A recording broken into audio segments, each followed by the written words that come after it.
शिवपुर एक छोटा सा गांव जहां जिंदगी बहुत सादगी से चलती है।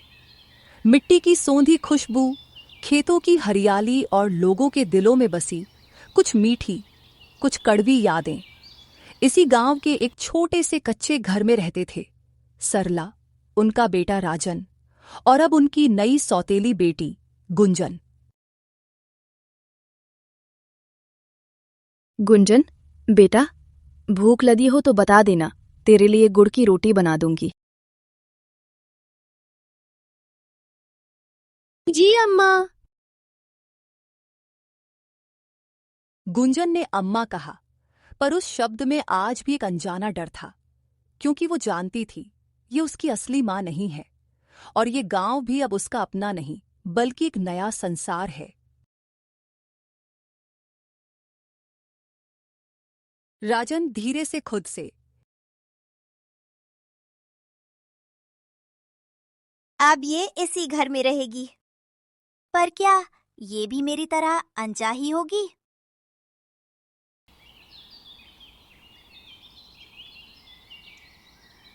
गुंजन पानी भरने जाती है। रास्ते में कुछ गांव की औरतें बातें करती हैं। ये वही लड़की है ना जो मोहन की पहली बीवी की बेटी है? हाँ हाँ, सौतेली आई है नई माँ के घर। पता नहीं कैसे रखेगी इसे। गुंजन यह सुनकर सिर झुका लेती है और पानी का घड़ा उठाकर चल देती है। शब्द ऐसे होते हैं जो दिल पर नहीं, रूह पर चोट करते हैं। घर पहुंचकर राजन चिढ़कर, तू हर समय उदास क्यों रहती है? यहाँ किसी ने तुझे मारा थोड़ी है। गुंजन रोते हुए कमजोर आवाज में, मुझे गांव के लोग अच्छे नहीं लगते, सब ताने मारते हैं मुझे। ताने तो मुझे भी मिलते हैं, क्योंकि मेरे पास भी असली बाप नहीं है। पहली बार दोनों की नजर मिलती है। दर्द की एक समान झलक दिखाई देती है।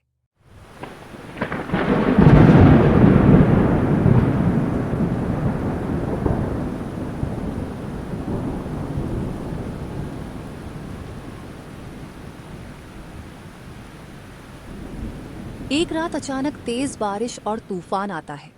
आसमान में तेज बिजली चमकती है। बिजली की तेज आवाज से गुंजन डरकर उठ जाती है। गुंजन रोते हुए,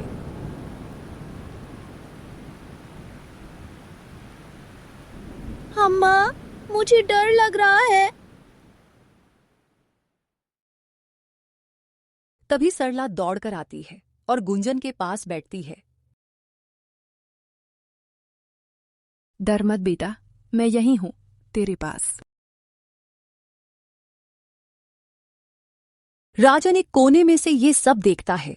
राजन के मन में पहली बार गुंजन के लिए जलन नहीं बल्कि चिंता पैदा होती है।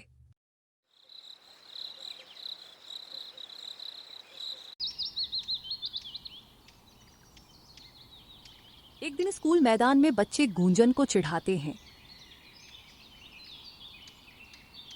सौतेली सौतेली सौतेली नई माँ की बेटी।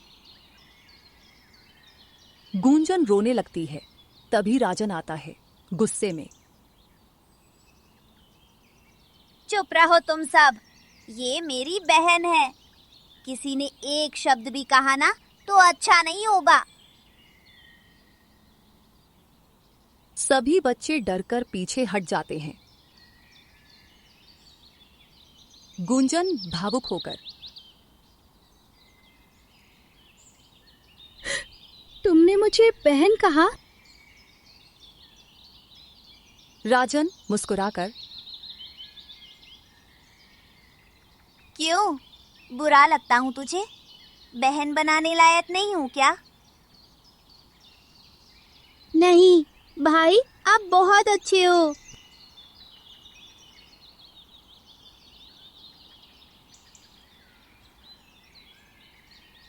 गांव की कुछ औरतें आपस में बात कर रही हैं। देख लेना, ये सौतेली लड़की ही इस घर को तोड़ेगी। ऐसे रिश्ते कभी नहीं चलते। ये बात मोहन सुन लेता है। वह चुप तो रहता है, लेकिन उसके मन में शक का बीज बो दिया जाता है। मोहन घर आकर सरला से, सरला, लोग तुझे और इस बच्ची को लेकर बातें करने लगे हैं। लोग तो हमेशा बातें करते हैं मोहन, पर बच्ची में क्या बुराई है? एक कोने खड़ी होकर गूंजन सब सुन लेती है और रोने लगती है। तभी राजन आता है। कौन क्या कुछ बोला है तुझे? सब कहते हैं मैं इस घर की नहीं हूँ। आज से तू इस घर की ही नहीं, मेरी बहन है। कोई कुछ बोले तो मुझे बताना। अब ये रिश्ता केवल खून से नहीं, दिल से जुड़ चुका था।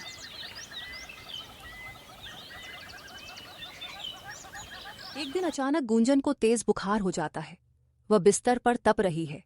सरला उसके माथे पर पट्टी रख रही है। सरला रोते हुए, मेरी बच्ची को कुछ हो गया तो मैं जी नहीं पाऊंगी। मोहन परेशान है। पैसे नहीं है डॉक्टर के पास इलाज कराने के लिए। तभी राजन कहता है, मैं मजदूरी करूंगा, पर मैं अपनी बहन को कुछ नहीं होने दूंगा। मोहन हैरान होकर, बेटा, तू स्कूल नहीं जाएगा?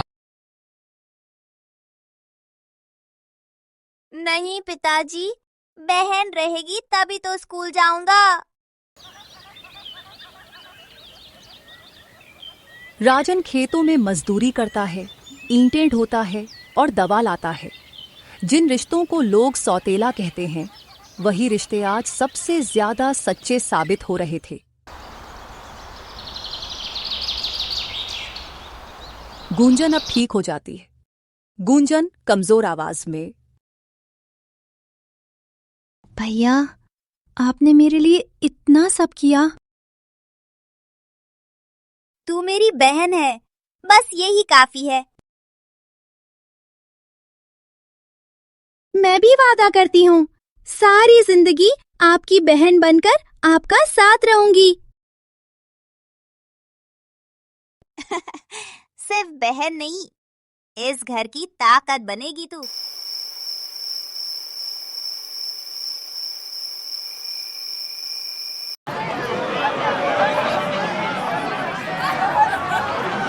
एक रात गांव में आग लग जाती है। सब लोग भाग रहे हैं। गूंजन घर में फंसी है। सरला रो रही है। मेरी बेटी अंदर है, कोई मेरी बेटी को बचाओ। तभी राजन बिना सोचे आग में कूद पड़ता है। राजन अंदर से चिल्लाता है, गुंजन, डर मत, मैं आ गया हूँ। वह उसे गोद में उठाकर बाहर निकाल लाता है। मोहन रोते हुए, तू सौतेला नहीं, सगा भाइयों से भी बढ़कर है बेटा। आज गांव को समझ आया, रिश्ते खून से नहीं बल्कि त्याग, भरोसे और प्यार से बनते हैं।